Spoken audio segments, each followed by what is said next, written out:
¿Qué tal? Muy buenos días. Estamos en el programa número 44 del Mundo desde el Sur. Mi nombre es Maximiliano Osbarrio Osuna, estoy en Buenos Aires y me acompaña como siempre Raimundo Greguar desde Santiago de Chile, analista internacional, amigo, hincha de Colo Colo. Pues esto último es lo más importante, Maximiliano, así que qué bueno que lo hayas recordado. Sí, cómo olvidarlo. ¿Qué tal todo por allá? Todo muy bien por acá.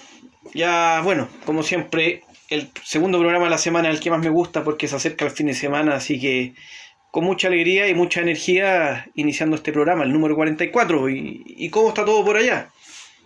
Bien, también promediando la semana, ya casi finalizándola y también contento, esperando el fin de semana y siguiendo los temas internacionales, tratando de ver qué les podemos traer a nuestros oyentes que les pueda interesar más y que nos pueda interesar más a nosotros también, por supuesto. Y hacer análisis y ver qué propuestas de no solamente de notas y de análisis, sino qué visión le podemos imprimir a visión personal a estos acontecimientos. Exactamente. Bueno, si te parece, comienzo con la agenda de hoy.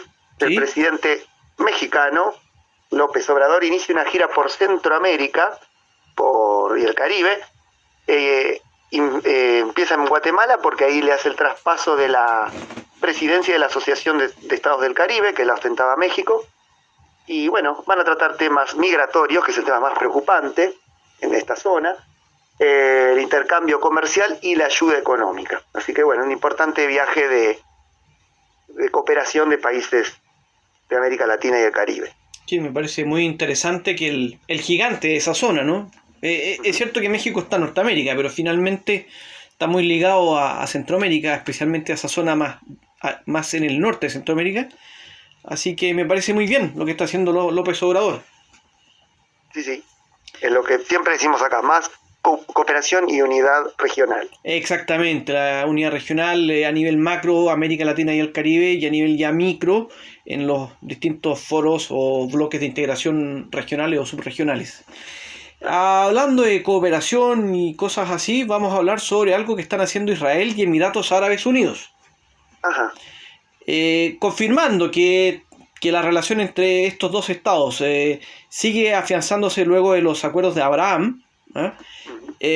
Anunciaron que ambos países van a mandar al espacio la nave más pequeña que alguna vez haya enviado fuera de este planeta. Ajá. Se trataría ¿Qué tamaño tiene, ¿Sí? sabes? ¿Perdón? ¿Qué tamaño tiene, digo? No lo sé, la verdad. Es muy pequeño. Ya el Sputnik que lanzó la Unión Soviética en el 57 era como poco más que una caja de zapatos. Me imagino que es un microchip. No sé. Debe ser una cosa enana.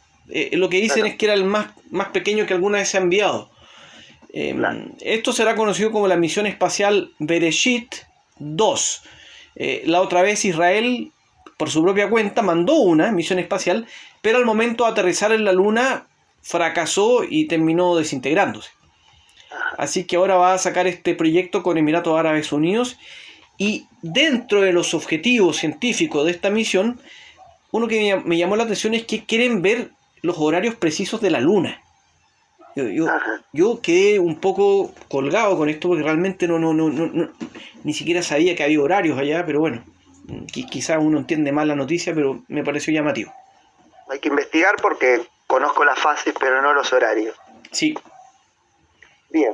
Se ve que estos acuerdos produjeron avances y cooperación en varios aspectos, no solamente económicos ni militares, sino también científicos, por lo visto. Exactamente. Bueno, hoy se celebra en Etiopía, esto te va a gustar. A ver. Se celebra en Etiopía los 81 años del triunfo contra la Italia fascista de Mussolini, que había invadido el país entre 1935 y 1941, cuando el legendario emperador etíope Haile Selassie entró en la capital, un día como hoy en 1941, liberándola de la Italia colonial y fascista de ese momento, de la Segunda Guerra Mundial. Sí, algo que siempre uno recuerda, ¿no? Porque este país Etiopía como tal nunca logró ser conquistada. Lo que sí logró ser conquistado o colonizado por Italia fue lo que se conocía como Abisinia, ¿no? Ujú. Y es un gran momento. O sea, fue una derrota muy dura también para Italia. Sí, claro. Había habido una invasión italiana en la Primera Guerra Mundial, que habían sido humillados los soldados italianos también por los etíopes. Mussolini quería reivindicar el, el sentido imperialista que le daba a su gesta colonial y su ingreso en la Segunda Guerra Mundial, volviendo a conquistar Etiopía, también para unir las dos colonias que tenían, Eritrea y en Somalia. Etiopía iba a ser el puente. Bueno, logró ocuparlo unos años, en el 35 y el 41, hasta que vino el gran emperador Haile Selassie, que gobernó hasta la década del 70, si no me equivoco. Sí, él en 1975 ya sale del poder. Estuvo mucho tiempo ahí. Fue el último emperador de Etiopía. Claro. Así que es algo también muy relevante. Porque bueno, después Etiopía tuvo un cambio ya en su forma de gobierno. O sea, ya... Y empezó, bueno, después hoy lo vemos luchando para establecer una democracia, digamos, entre comillas, occidental, pero sigue con dificultades y previamente tuvo dictadura, así que no ha sido fácil esta transición. No, claro. Además la guerra interna contra el Tigray, la región del Tigray, que ya hemos hablado bastante, hay bastantes problemas en Etiopía actualmente. Sí, estoy viendo, perdón, corrijo, no fue hasta 1975, él fue emperador hasta 1974. Ajá, bien. Muy bien, y ¿Tenés mira, yo algún? tengo otra noticia también. Sí. Ya que estamos en África, la semana pasada hubo un encuentro, una cumbre realizada en Nairobi, Kenia, en la cual participaron emisarios de República Democrática del Congo, Kenia por supuesto, Burundi, Uganda y Ruanda. Básicamente Sí. abordaron la inseguridad y la violencia en República Democrática del Congo y específicamente en el este del país. ¿Ya? Llegaron entonces a un acuerdo que se va a desplegar una fuerza regional en este país, ¿ya? Para combatir a diversos grupos armados, muchos de ellos son guerrillas, y destacan dos grupos que son podríamos traducirlo como Fuerzas Aliadas Democráticas, que es un movimiento armado que está ligado al Estado Islámico y que ya hace un buen tiempo ha sido sindicado como el responsable de las más grandes matanzas en este país. Y además está otro grupo que es las Fuerzas Democráticas para la Liberación de Ruanda, ¿ya? Son dos de muchos grupos que operan en este país. Entonces, esto además coincidió en esta cumbre en que se hizo un esfuerzo y se hizo un diálogo para que diversos grupos armados dejen las armas y se integren al diálogo político. Claro. El grupo este de las Fuerzas Armadas para la liberación de Ruanda deben ser varios de los Hutus escapados de Ruanda que cruzaron al Congo, ¿no? Y que son opositores al actual gobierno ruandés. Exactamente, tengo entendido que incluso este grupo está formado por muchos que participaron en el genocidio y que lograron escaparse. Así que es lamentable que esté pasando esto y por eso que es importante reforzar la seguridad de la región. Exactamente. Sí. Y una última cosa, yo quisiera destacar que en República Democrática del Congo está una de las misiones más grandes en África de las Naciones Unidas, la MONUSCO. Pero a pesar de eso no han podido detener la inseguridad en el este del país. Y lo otro, que la República Democrática del Congo es un estado con gran riqueza mineral. Enorme, sí. Tiene coltán, el mineral con el que se fabrican también las baterías de celulares, industria espacial, computación, y tiene oro. El este sobre todo es el más rico, la región este, que Sarkozy propuso no sé si te acordás, cuando viajó al Congo en 2009, propuso en partir el Congo y repartirlo entre los países vecinos, una locura, propuso imperialista. No tenía idea. No se le cayó la cara de vergüenza al decirlo, sí, en un discurso que pronunció en el Congo, una locura. Una brutalidad. Sí. Sí, es un país que siempre desde la independencia ha sido brutalmente agredido por las potencias y también por las compañías privadas que financian guerrillas para extraer ilegalmente los recursos y sostener dictaduras. También recordemos la larga dictadura de Mobutu, Sí, Mobutu Sese Seko. que Bueno, incluso en esa época Mobutu, y corrígeme si me equivoco, pero le cambió el nombre al país, ¿no? claro, le puso República de Zaire, que tenía esa bandera tan linda que era una mano sosteniendo una antorcha. Sí, muy bonita esa bandera. Muy linda esa bandera. Ahora se llama República del Congo ya hace varios, desde la caída de Mobutu, desde el 97, Y, si no me equivoco. y recordemos que es importante lo que tú dices, el nombre, República Democrática del Congo, porque también está la República del Congo, Claro, que es un que país... es la ex Congo francesa, y después está el ex Congo portugués, que forma parte de Angola. Es la parte del norte de Angola, también se llama Congo. También. Así que importante esto, muy bueno esta información que nos entrega Maximiliano. Lamentablemente nos vamos a tener que ir a una pausa. No, yo te diría que ¿No? pasemos a la pausa, porque si nos ponemos a hablar de África, el programa va a ser solamente de África, y no son los objetivos. Y va a ser solo África y además podríamos hablar 5 horas. Claro. Bueno, después de la pausa, ¿nos querés adelantar cuál es el tema de análisis que tenés preparado? Sí, resulta que la semana pasada hubo un acercamiento importante entre Turquía y Arabia Saudita, así que vamos a analizar un poco esto. Interesante. Bueno, después de la pausa.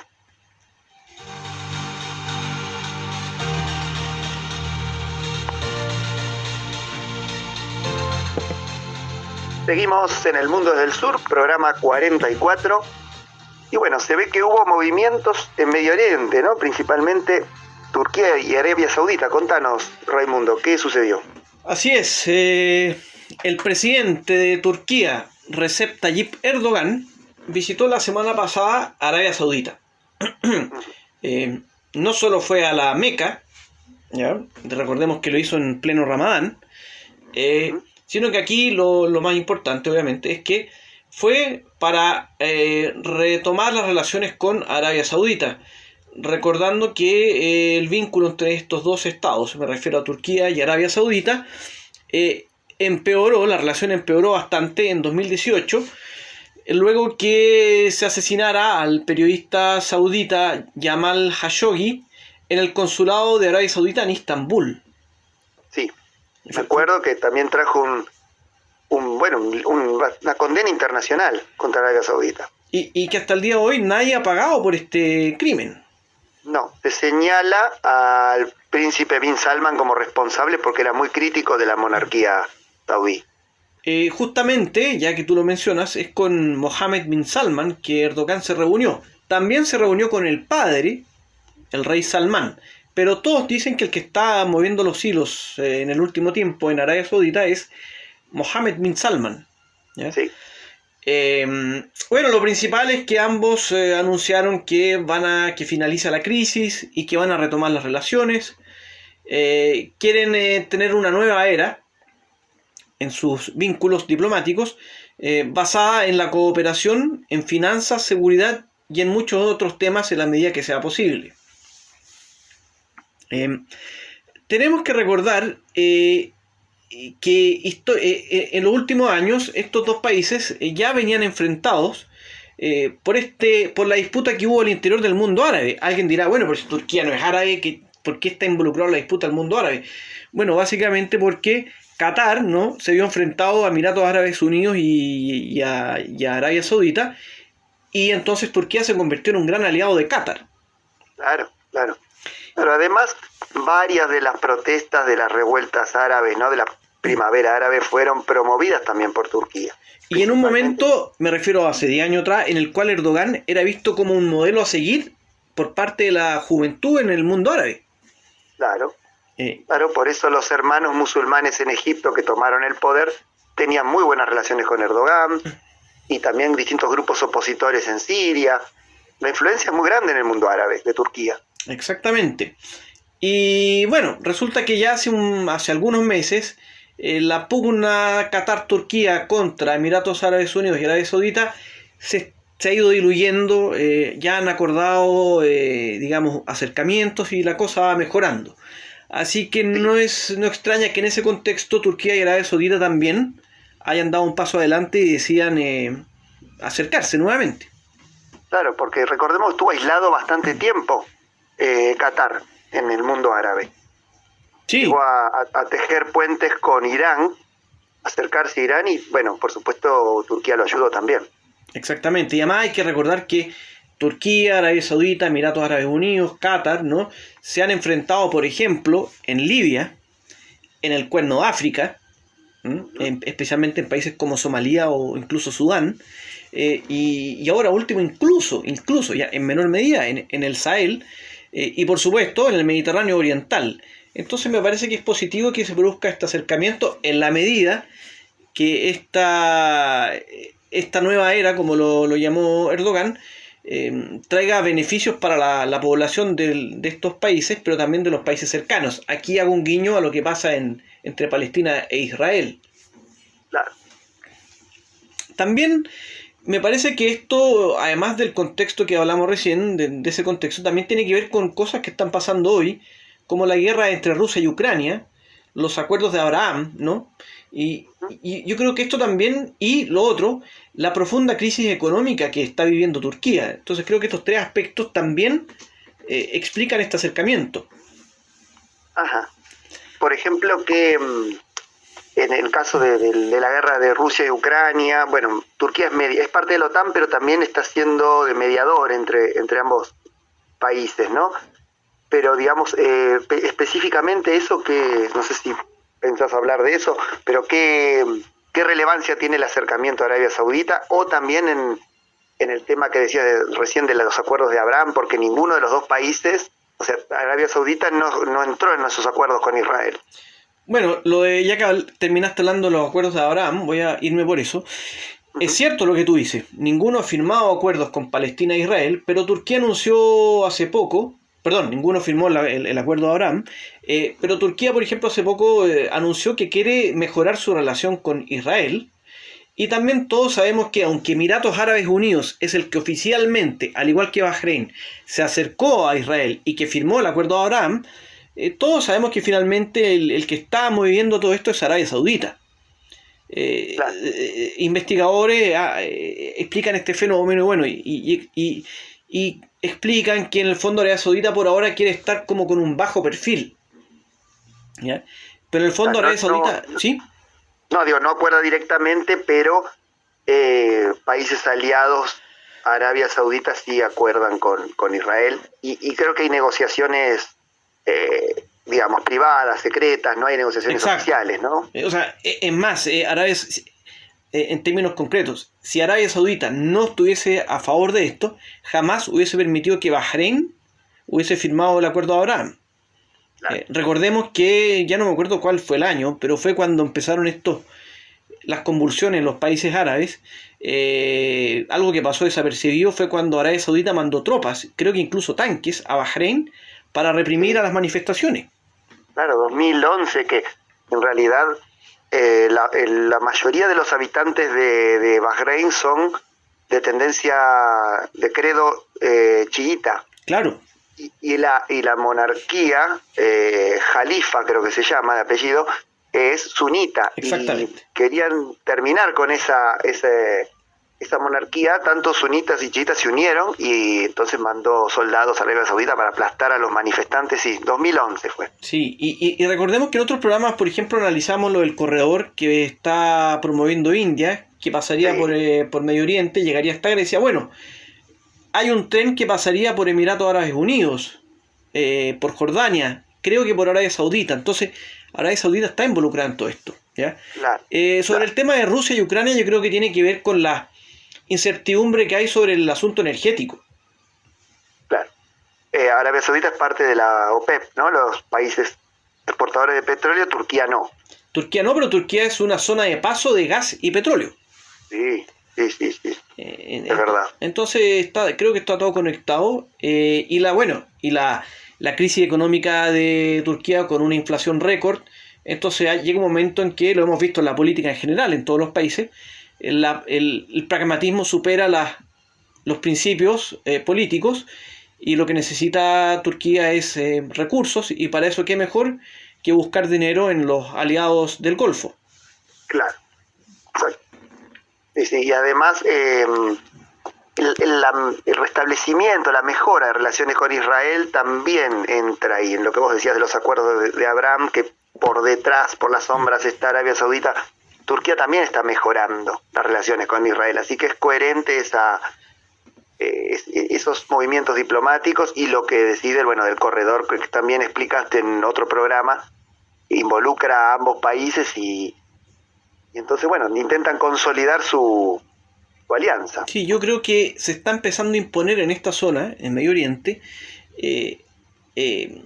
una visión que promueve el establecimiento de relaciones con Israel, que promueve la solución del conflicto sentándose a negociar y dejando a un lado quizás la parte militar. Yo creo que en el fondo es lo que están promoviendo ciertos estados, obviamente Estados Unidos lo promueve, para negociar, para reconocer a Israel, y creo que eso está bien en la medida que vaya acompañado también de medidas que le pidan y le exijan a Israel, por ejemplo, que también se sienta a negociar y que deje, por ejemplo, la política de colonias.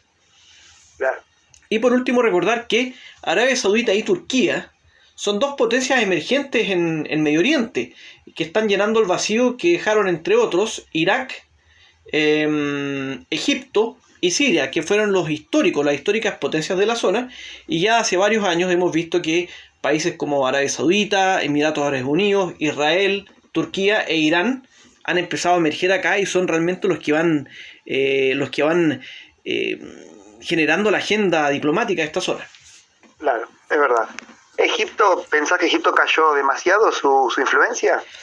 Sí, perdió poder, ha perdido mucho poder y está lidiando mucho con los asuntos internos, pero no deja de ser llamativo que en algunas negociaciones ha tenido un rol mucho más importante Turquía, Arabia Saudita o Emiratos Árabes Unidos más que Egipto. Es verdad. Y se ha ido despotenciando. Entonces, yo creo que igual nunca va a perder tanto peso como lo ha pasado con Irak y con Siria, pero es básicamente porque Estados Unidos siempre está por detrás. Y creo que también, en el nuevo contexto, Egipto pierde poder porque todos entendemos que finalmente Egipto va a defender los intereses de Estados Unidos en la zona. Claro. Es verdad. Bueno, muy interesante y muy, muy actual, y además muy buen análisis que nos anima a seguir investigando y a seguir leyendo lo que sucede en esa zona y cómo se va a reacomodar la agenda y el mapa de Medio Oriente con estas potencias emergentes que tejen alianzas, y una de ellas, Turquía, es mediadora de la guerra, en este momento la guerra más importante para los medios, quizás no sé si la más importante en vidas humanas, pero que es la de Rusia y Ucrania, y tiene un papel geopolítico importantísimo Turquía. Exactamente. Así que sí, decime. Decía con eso, que lo estaremos siguiendo este tema de todas maneras. Claro. Bueno, después de la pausa, si te parece, vamos al tercer bloque y al último de los análisis. ¿Nos quieres adelantar algo sobre tu tema? Sí, guerra narco y enfrentamientos entre carteles y bandas narcos en un país que no es México, no es Colombia. Creo que es un país europeo. Bueno, después de la pausa. Lo dejaremos con suspenso, ¿no? ¿Mejor? Sí, después de la pausa, dale. Después de la pausa, perfecto.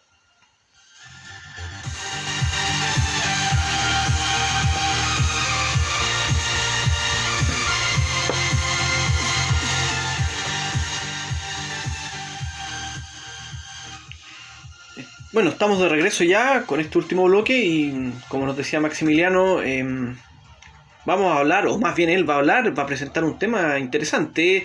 ¿De qué se trata?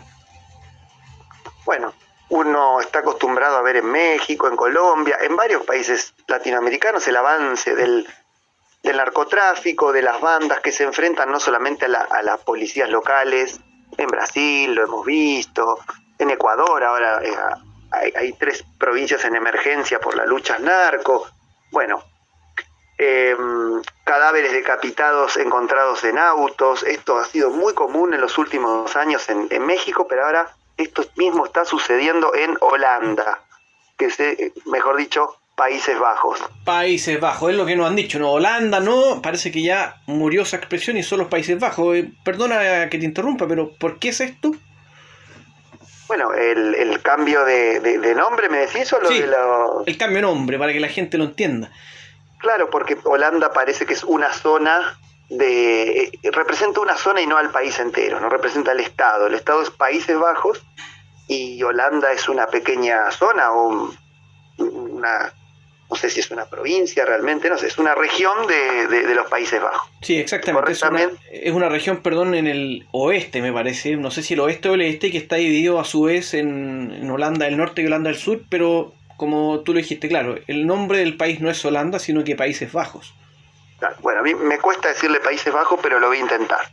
A mí también, pero haremos el esfuerzo. Sí, sí. Bueno, resulta que... En el año pasado ha habido 450 detenidos por tráfico de drogas y Holanda es el epicentro del tráfico de drogas en Europa, ya con ramificaciones en Suecia, en Bélgica y hechos delictivos en Alemania. Cada vez es más común ver tiroteos en restaurantes, granadas dejadas en barrios residenciales, porque no solamente la lucha es contra la policía local, sino también entre las mismas bandas. Por ejemplo, el cartel de Sinaloa mexicano está presente en Holanda y tiene sus propias cocinas de metanfetaminas con población local y también con población inmigrante que busca una salida laboral fácil, sangrienta quizás, pero fácil con el tráfico de drogas en Holanda, ¿no? Principalmente los jóvenes que se acercan que integran estas bandas, muchos tienen ascendencia marroquí, no son marroquíes, pero quizás son descendientes de marroquíes. Por eso se lo llama la mocromafia. Mocro en holandés significa marroquí, es la mafia marroquí.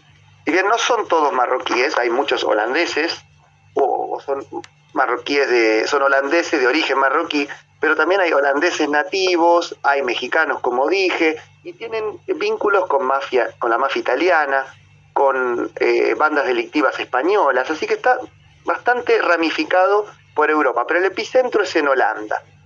Se trafica, metanfetaminas, como dije, cocaína, hay la guerra entre las bandas delictivas, consiste en robarse los cargamentos entre ellos y usar Ámsterdam y sobre todo el puerto de Rotterdam como puerto para exportarlo hacia otros países europeos.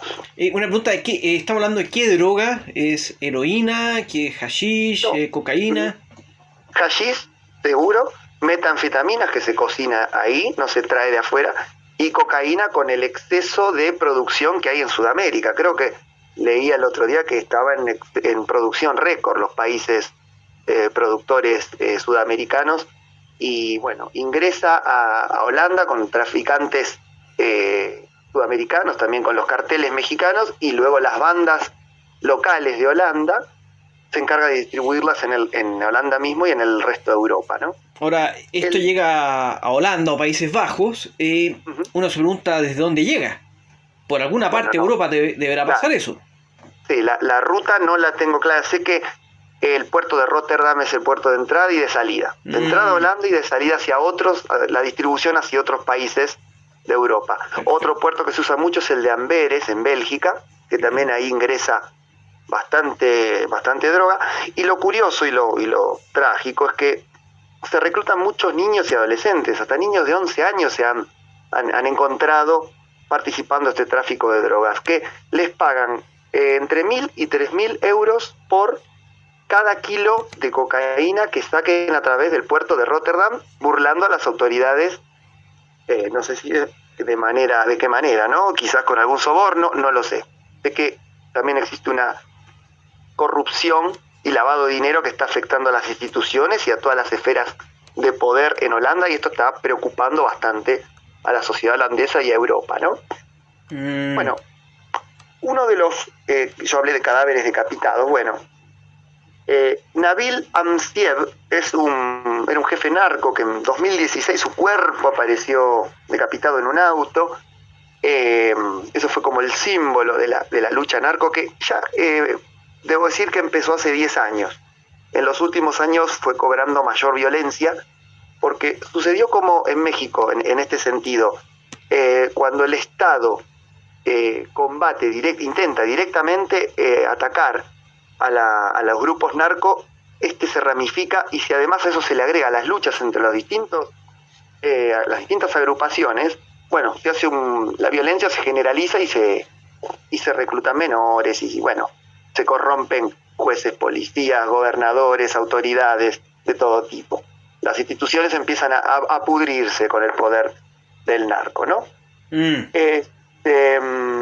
Así que bueno, muchos denuncian, por ejemplo, el primer ministro holandés, que se llama Mark Rutte, tranquilamente iba a trabajar sin custodia y en bicicleta. Desde que los grupos narcos lo amenazaron de muerte, ya no lo puede hacer más. Tiene que ir en un auto con guardaespaldas. Está alterando la vida no solamente del primer ministro, sino también de muchos ciudadanos, especialmente en las ciudades más importantes, ¿no? De Rotterdam y Ámsterdam. Es muy común también que pongan explosivos en cajeros automáticos, no solamente en Holanda, sino también en el oeste de Alemania, para robar dinero. Entonces, bueno, no solamente el dinero que les deja la venta de drogas, sino también de robo y otras actividades delictivas a las que se dedican, ¿no? Sí. Así que bueno, quería referirme a esto que me parece curioso. También existe el blanqueo de dinero. Hay una ruta también desde Surinam, porque Surinam fue país sudamericano, ¿no? Fue ex colonia holandesa, en el cual, según Interpol, el vicepresidente de Surinam está acusado de narcotraficante, y parece que está implicado en lo que sucede en Holanda, según estuve leyendo. Así que bueno, me pareció muy curioso que Holanda sea el epicentro del tráfico de drogas, no ya legales como estamos acostumbrados a ver, que en varios bares se fuma libremente marihuana, sino también ya otras drogas, ¿no? Como drogas sintéticas como la metanfetamina, la cocaína, que es proveniente de Sudamérica. Y bueno, ya hay unas mafias organizadas con conexiones con otros grupos delictivos europeos, y de ahí se distribuye a Bélgica, a Alemania, a Suecia.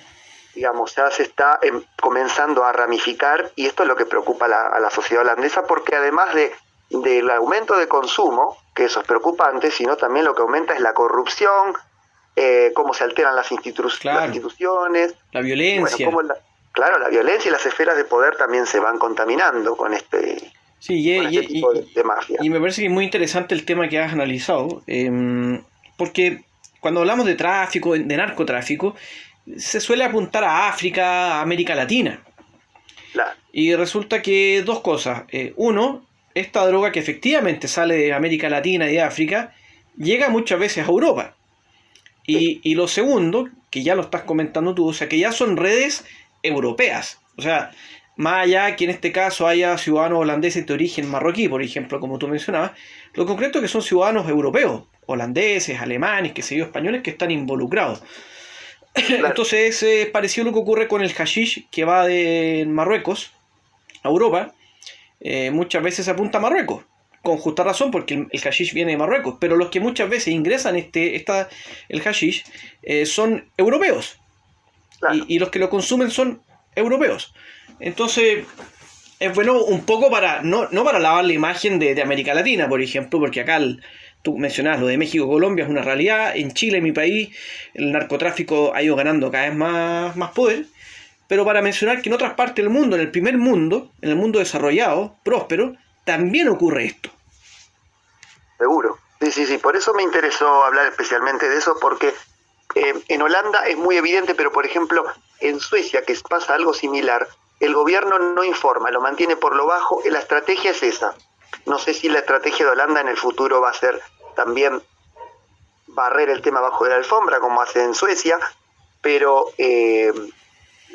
no solamente son muchos ciudadanos holandeses, son cómplices, sino que también son los consumidores finales, y no digo que haya que perseguir a gente que consuma, porque, bueno, ya sabemos que toda adicción es una enfermedad, pero sí, de alguna manera, no solamente, como decías vos, demonizar a los países del tercer mundo, sino que también eso ocurre en el corazón de Europa.